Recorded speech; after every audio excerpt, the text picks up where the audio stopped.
রোজায় রাজধানীর অভিজাত ইফতারির দোকানের পাশাপাশি পাড়া মহল্লার দোকানের সংখ্যা অনেক। প্রতিদিনই অস্থায়ী দোকানে ইফতারের পসরা সাজানো হচ্ছে। রোজাদাররা এইসব দোকানে ভিড় করেন পছন্দের ইফতার কিনতে।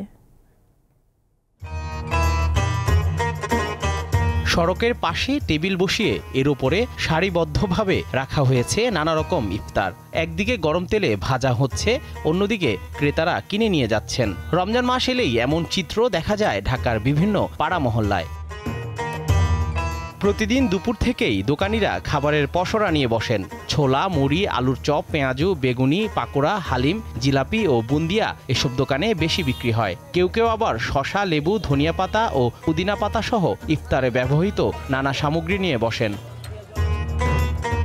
বেশিরভাগ মানুষ বাসায় তৈরি ইফতারকেই প্রাধান্য দেয়। তবে কর্মজীবী মানুষেরা, বিশেষ করে ব্যাচেলর বা ছোট পরিবারে থাকা ব্যক্তিরা বাজার থেকে ইফতার কিনতেই স্বাচ্ছন্দ্য বোধ করেন। কেউ কেউ আবার বাসার ইফতারের সঙ্গে বাহির থেকে বিশেষ কোনো খাবারও নিয়ে যান। ডে নাইট কাজ চলতেছে, এজন্য বাসায় যাওয়া হয় না, সবাই একসাথে ইফতারিটা করা হয়, এজন্য এখান থেকে ইফতারিটা নেওয়া হয়। স্টুডেন্ট তো এখান থেকে সবাই সন্ধ্যার সময় নিজের নিজের ইফতারটা নিয়ে যায়। একটা গ্রুপ বানিয়ে নিয়েছে 5-6 জন করে।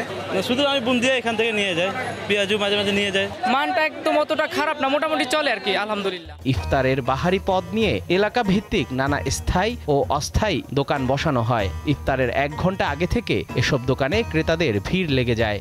রমজানের জন্য বইছি ভাই, আমগো এই পেঁয়াজি, আলু চপ, বেগুনি সব 5 টাকা পিস বেশি। জিলাপি চলে চিকনটা মোটা, তারপর বুরিন্দা, শসা আছে, লেবু আছে, পুদিনা পাতা আছে।